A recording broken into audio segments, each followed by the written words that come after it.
નમસ્તે ખેડૂત મિત્રો, ખાસ આજની કૃષિ માહિતી. અત્યારે શિયાળાની શરૂઆત થઈ ચૂકી છે અને ગુજરાતના અલગ અલગ વિસ્તારોની અંદર ઘઉં, ધાણા, જીરું અને ચણા જેવા વિવિધ પાકોનું વાવેતર થઈ ચૂક્યું છે.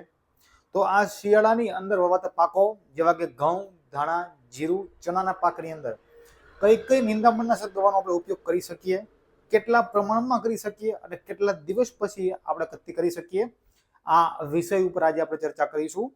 તમે જોઈ રહ્યા છો એ ખેતીના દવાખાના યુટ્યુબ ચેનલ તથા ખેડૂત મોલ ધોરાજીમાં આપ સર્વે ખેડૂત મિત્રોનું હાર્દિક સ્વાગત છે. જો તમે અમારી યુટ્યુબ ચેનલ અથવા અમારા ફેસબુક પેજ એ ખેતીના દવાખાના ઉપર નવા હોય તો એને સબસ્ક્રાઇબ અને એને ફોલો કરો, જેથી કરીને અમારા દ્વારા મૂકવામાં આવતી ખેતીલક્ષી ઉપયોગી માહિતી એ આપ લોકો સુધી સરળતાથી અને વહેલી તકે પહોંચી જાય એવી આશા સાથે. તો ખાસ આજની આપણી કૃષિ માહિતી, જેમાં ઘઉં, ધાણા, જીરું અને ચણાના પાકમાં નિંદામણનાશક દવાની માહિતી. અત્યારે સૌરાષ્ટ્રના એ ઘણા બધા વિસ્તારોની અંદર ખાસ કરીને મુખ્ય શિયાળાના પાક તરીકે એ ઘઉંનું એ વિપુલ પ્રમાણમાં વાવેતર થયું છે.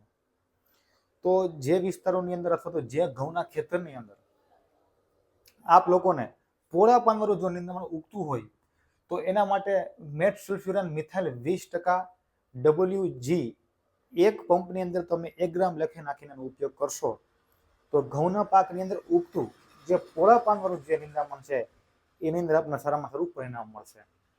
પરંતુ મેટ સલ્ફ્યુરાન મિથાઇલ અવેલેબલ ન હોય તો 2,4-58% એક પંપની અંદર તમે 40 મિલી લખી નાખીને તમે ઉપયોગ કરશો તો એની અંદર પણ આપણે સારામાં સારું પરિણામ મળશે. આ બેમાંથી કોઈ પણ એક મોલિક્યુલ ચાલી શકે છે. પરંતુ ઘઉંના પાકની અંદર સાંકડા પાનવાળું જે નિંદામણ ઉગતું હોય અને એમના નિયંત્રણ માટે આપ લોકોએ ક્લોડિનોફોપ પ્રોપાગાઇડ 15% એક પંપની અંદર તમે 20 ગ્રામ લખી નાખીને તમારા ઘઉંના પાક ઉપર છંટકાવ કરશો તો એની અંદર આપણે સારામાં સારું પરિણામ મળી શકે છે.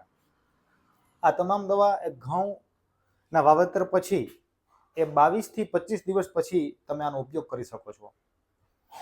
જે ખેડૂત મિત્રોએ ધાણાનું વાવેતર જો કરેલું હોય તો ધાણાના પાકની અંદર સાંકડા પાનના જે કંઈ નિંદામણ ઉગે છે એમના નિયંત્રણ માટે એ આપ લોકોએ ક્વિઝાલોફોપ ઇથાઇલ 10% EC એક પંપની અંદર તમે 25 મિલી લખી નાખીને ઉપયોગ કરશો તો એની અંદર જે તમારા સાંકડા પાનનું જે કંઈ નિંદામણ ઉગે છે એમાં આપણે સારામાં સારું પરિણામ મળી શકે છે. પરંતુ જે લોકોને ધાણાની અંદર પોળા પાનવાળું જો નિંદામણ ઉગતું હોય તો એવા લોકોએ જો શક્ય હોય તો હાથ નિંદામણ કરવું જરૂરી છે. પરંતુ ખેડૂતોના અનુભવોને આધારે એ એટ્રાજીન 20% WP એક પંપની અંદર 40 થી 50 ગ્રામ લખી નાખીને તમે છંટકાવ કરશો તો એની અંદર આપણે સારામાં સારું પરિણામ મળી શકે છે. પરંતુ આ દવા એટ્રાજીન 50% WP એ કંપની ભલામણ નથી, એ ખેડૂતોના અનુભવોને આધારે આ લોકો જે ખેડૂતો ઉપયોગ કરતા હોય એમનો અનુભવ છે. જો શક્ય હોય તો આપ લોકો હાથ નિંદામણથી કરવું એ ખૂબ જરૂરી છે. અને જો તમે આ દવાનો ઉપયોગ તમારા ધાણામાં કરવા માંગતા હોય તો આપ લોકોએ પહેલા ધાણાની અંદર થોડોક અખતરો કરી અને પછી દવાનો ઉપયોગ કરવો જોઈએ. ક્વિઝાલોફોપ ઇથાઇલ એ જે દવા છે એ સાંકડા પાન માટે એ આપણે 25 કે 30 દિવસ પછી ધાણાની અંદર ઉપયોગ કરવો જોઈએ અને આ દવા પણ 30 થી 35 દિવસ પછી ધાણાની અંદર આપણે ઉપયોગ કરવો જોઈએ. જીરાની અંદર સાંકડા પાન અને પોળા પાનવાળું બંને જે નિંદામણ છે એ એક જે કંઈ દવા છે એની અંદર જ આપણે ટૂંકમાં કંટ્રોલ કરી શકીએ છીએ, જેની અંદર આવે છે પ્રોપાક્વિઝાલોફોપ 5% અને ઓક્સીફ્લોરોફેન 12% EC એક પંપની અંદર તમે 20 થી લઈ અને 22 મિલી સુધી તમે આનો ઉપયોગ કરી શકો છો.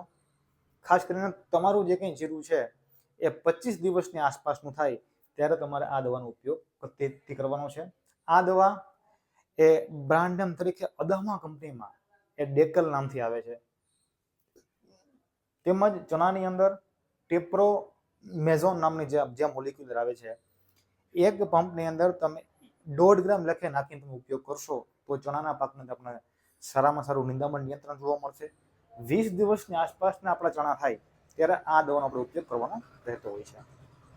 તો ખાસ ખેડૂત મિત્રો, તમે કોઈ પણ પાકની અંદર તમે નિંદામણનાશક દવાનો ઉપયોગ કરતા હોય તો સૌથી મહત્વની અને સૌથી અગત્યની બાબત એવી છે કે તમે દવાની સાથે જે પાણી જે ઉપયોગમાં લ્યો છો એ પાણીની માત્રા એ શુદ્ધ હોવી જરૂરી છે.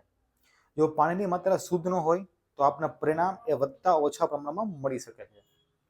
તેમજ ખાસ ખેડૂત મિત્રો, આ દવાનો ઉપયોગ કર્યા પછી તમને કેવું પરિણામ મળ્યું, તમારો અભિપ્રાય અમને ચોક્કસપણે કોમેન્ટ બોક્સની અંદર લખીને જણાવો. અને જો આ માહિતી તમને યોગ્ય લાગી હોય તો તમે તમારા અન્ય ખેડૂત મિત્રો સુધી શેર કરો. એવી જ આશા અને એવા જ વિશ્વાસ સાથે ભારત માતા કી જય.